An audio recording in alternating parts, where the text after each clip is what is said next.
Alright, so the new van is a 2020 Ford Transit tall roof extended version. So basically the biggest body size that they make. I bought the van used with about 16,000 miles from a company that fulfilled orders for Amazon. Now, I know those Amazon drivers tend to drive a little crazy sometimes, so I was definitely a little hesitant to buy a van that was a delivery vehicle, but for only having 16,000 miles, and I was able to negotiate on the price a little bit because it does have a couple of dings and scratches on the outside. Nothing major, but it helped me to get the price down a good amount, I feel like, from what it is actually worth, especially fixed up. So that gives me a little wiggle room to repair some dents if I feel I want to do that someday, and gave me a really nice vehicle to build in. A little more information about the van. The 2020 version of the Transit is a new updated version of the Transit, so I really appreciate that Ford has, it seems like, invested into a lot of thought and definitely has some upgrades from the previous model years. A few to say are it has lane assist, it has automatic wipers, automatic brights, drive modes, a few other features which are just nice, and I just feel like it's just much more thought through than the previous vans. This van just has the base 3.5 liter engine, and it is paired with the new Ford 10-speed transmission, and I feel like the combo of those two definitely was a great upgrade from the 6-speed that they had in before. It really does a whole lot better on the highway at high speeds. In the previous vans, I put a curtain rod across the little foam brackets that are in the van, and this van I actually decided to install a track system for the curtain, and I've been really happy with this because it allows the curtain to get up really close to the dashboard, so that if I have the swivel seats spun around, you can still have the curtain behind you and have that privacy. Starting with a build on the driver's side, you'll see that I did a breakfast bar kind of layout over here. My brother actually gave me this idea, and great idea, thank you, bro. I've seen a lot of times people do more like a booth seating where you sit across from each other, which is also good, but I like to try and do things that I don't see super commonly. So I thought it would be cool to try and do a breakfast bar with a window so you can kind of look out at whatever you park next to. The countertop is a piece of white pine, and it's really got some neat features with a couple of knots and a lot of cool grain within it, so it makes it very colorful piece of wood. You'll see at the front of the breakfast bar I had to do a little fold up on the corner in order for the driver's seat to be able to slide all the way back, so kind of a funny quirk, but I felt like if I removed it completely, your arm would not have a spot to go on that end, so that's why I decided to hinge that little corner piece. Down below I have a couple of compartments for shoe storage or really whatever. I just imagine putting shoes in these areas.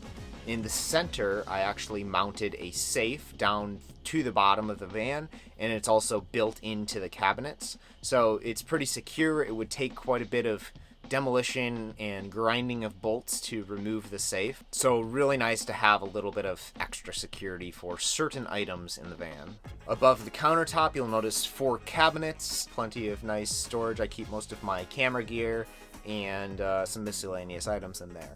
And to the right of that, you'll notice a little bookshelf. It's not a whole lot of storage, but it's nice to be able to throw a few things up there. Then you'll notice I have an outlet, a direct 12-volt charging station, a remote for the MaxxAir fan, and just the dimmer switch for the lights above the breakfast bar.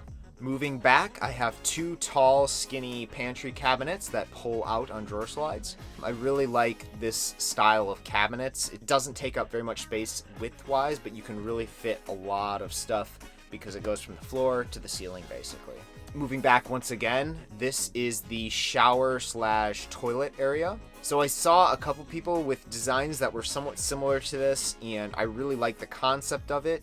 I didn't really want to allocate a ton of space in the van for a shower just because, personally me, I feel like I wouldn't need it all that often because I'm also using gyms or showers at the beach or whatever, but it is really nice to have an area inside that you can shower.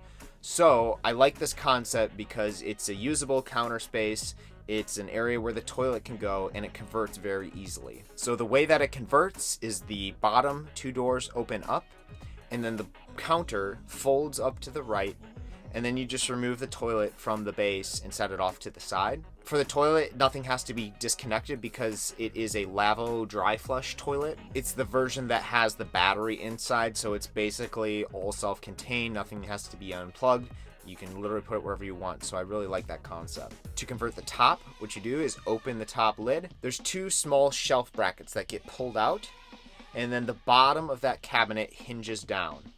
And then all you have to do is take the curtain and hook it to the small hooks around the door and tuck the curtain into the shower basin, and basically you are ready to shower. As you can see, having the curtain actually come out on the door portion of the shower actually gives you a lot more elbow room, kind of at the chest length, so you actually feel like you have a little more space in there, because it is a small shower. It's approximately 2 by 2, but it's wider than that. It's about 3 feet wide at the top where the curtain extends outward. To convert the shower back, you basically just stuff the curtain up in the top cabinet, close the bottom of that cabinet and put the 2 shelf pins in, close the lid, and then set down the countertop and close the doors. It's as easy as that. Moving to the left, we have a tall cabinet here. You'll see I have a clothing rod for hanging storage and then a shelf up above for miscellaneous items. And that shelf up above can actually be removed very easily if you want the full height of that cabinet to store, say, a snowboard or fishing poles or other tall items that you may have. Moving down to the bottom, you'll notice I have a small diagonal step to help get up into the bed because the bed is fairly high up.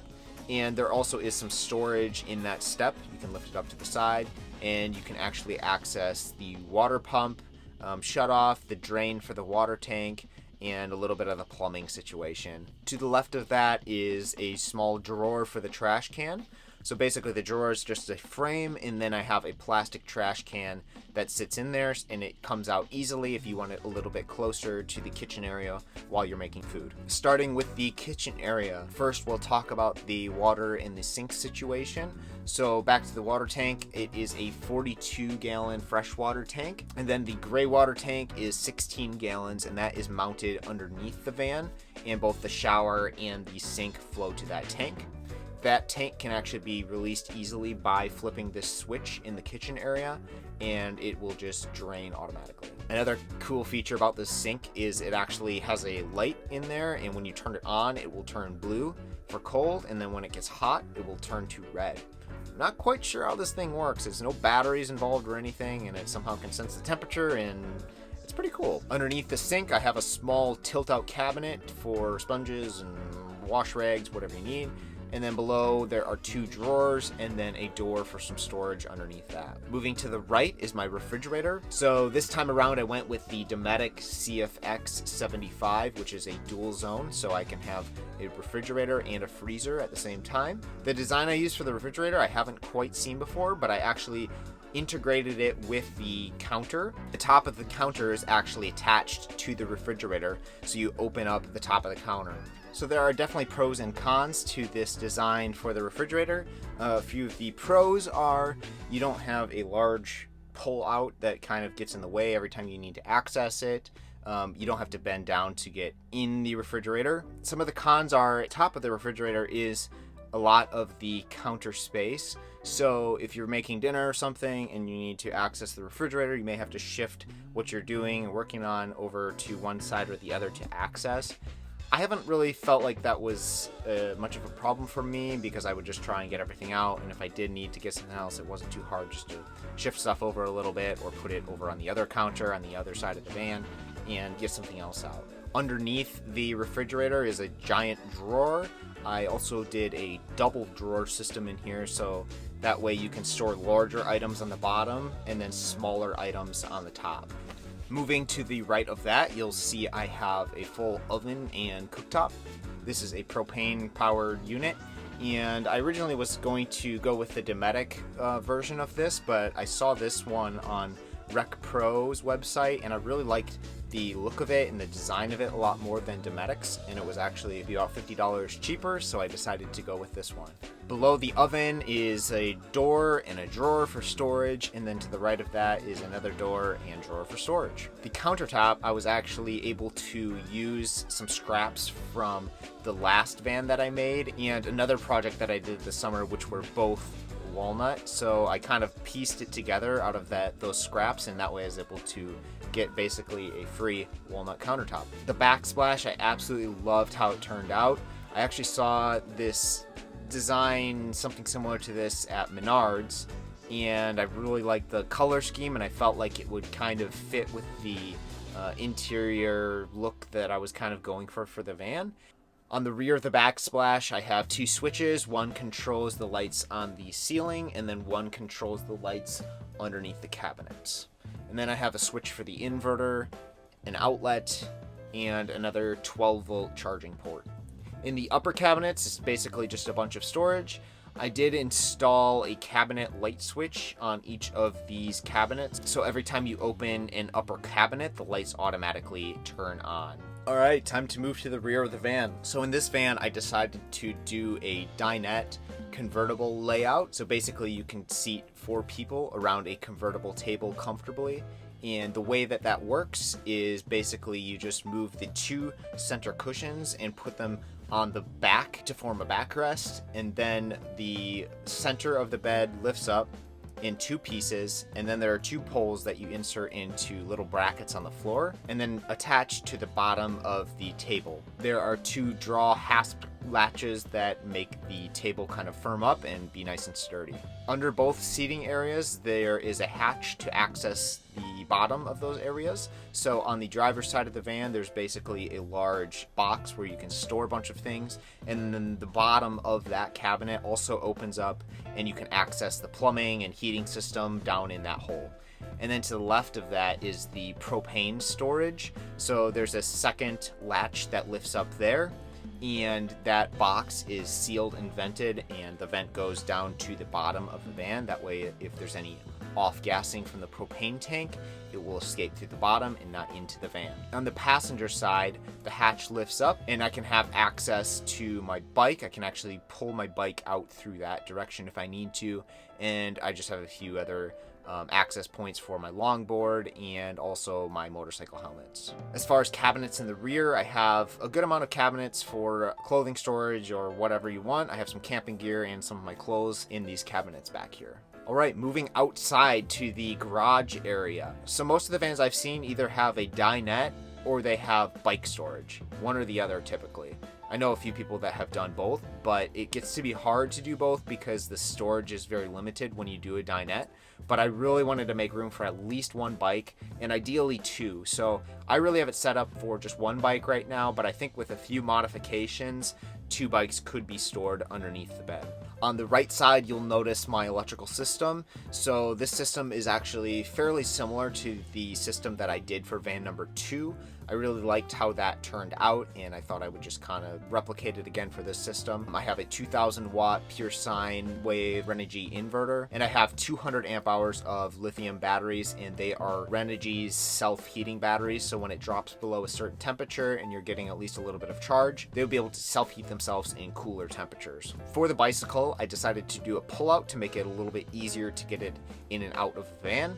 So this is on 48-inch drawer slides, and it pulls out nice and far to make it very easy to get off of the slider. To the left of the bike is another large drawer for storage. I have some tools stored in here and just miscellaneous items. To the left of that, I just have a hook where I hang my freshwater fill hose. And then down below, it might be hard to see in the video, but you can kind of see my diesel heater, my hot water heater, and then some plumbing back in there as well.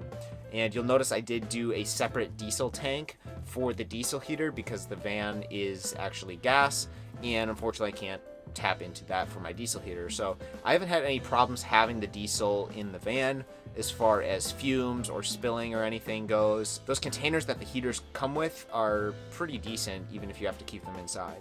I also installed some garage lights under here to help be able to see when it's dark out. So you'll see on the back left door, I have a ladder to access the roof, and that's because I have a nice roof rack up there. So on the roof, you'll see I have 2 solar panels. They are both 210 watts each for a total of 420 watts of solar. And then I decided to go with dual fans for this van. It really just helps with, especially having the dinette, when you have, more than 2 people sitting back there, it can get a little bit stuffy. So I thought it'd be really nice to have a way to get the air out right back there. And then the deck boards that I used are actually composite, so we don't have to worry about them rotting or just keeping them stained over time. A little more expensive, but I felt like they really were just good for this purpose. The frame of the roof rack is made out of aluminum. I saw a design similar to this on YouTube, and it's something that I'm able to make myself. I was able to find the aluminum channel, and then it's basically all held together with rivets and little brackets that I was able to cut. So it's fairly light, it's fairly low profile. I'm just really happy with how this rack turned out. As far as the rest of the exterior of the van, I haven't done a whole lot, other than I have the KO2 all-terrain tires again, which I love. And the 2 windows that you see on the side, I did add both of them. The larger window on the driver's side is a CR Lawrence all-glass look crank-out style window. I really like the window. It feels really good quality, and since it cranks out on the bottom, I'm able to have it open if it's raining out. And then the smaller window on the kitchen side was a cheaper window, and it just basically slides to the right. So one of the last features to show you is the outdoor kitchen feature, which I absolutely love how it turned out. I think it's really cool. So you'll see I did a laundry sink in the little outdoor niche, and this sink has threads on it, so I can actually use this as a spigot. Basically, I can connect my garden hose up to it and wash my mountain bike, my dirt bike, whatever I need to from that. And also I can get hot water from that as well, which will be nice for cleaning things. I also have an outlet in that little niche and a propane inlet, which is connected into my propane system.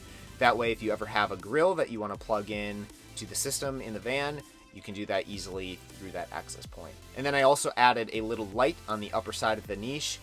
The last feature I'll show you is the removable outdoor table. So the outdoor table is actually the front portion of the rear dinette. So they both have a metal bracket on them, and it basically just leans right on the metal bracket, and you have a little outdoor space to set things. This optional table can actually be used inside the van on the end of the countertop to form a little table for the passenger seat when it's swiveled around. So I hope you enjoyed this van tour, and if you are building a van, I hope you got some ideas for your build. And if you're not a van builder, I just hope you think it's cool and like to hear about my weird lifestyle that I live. So anyways, thanks for watching.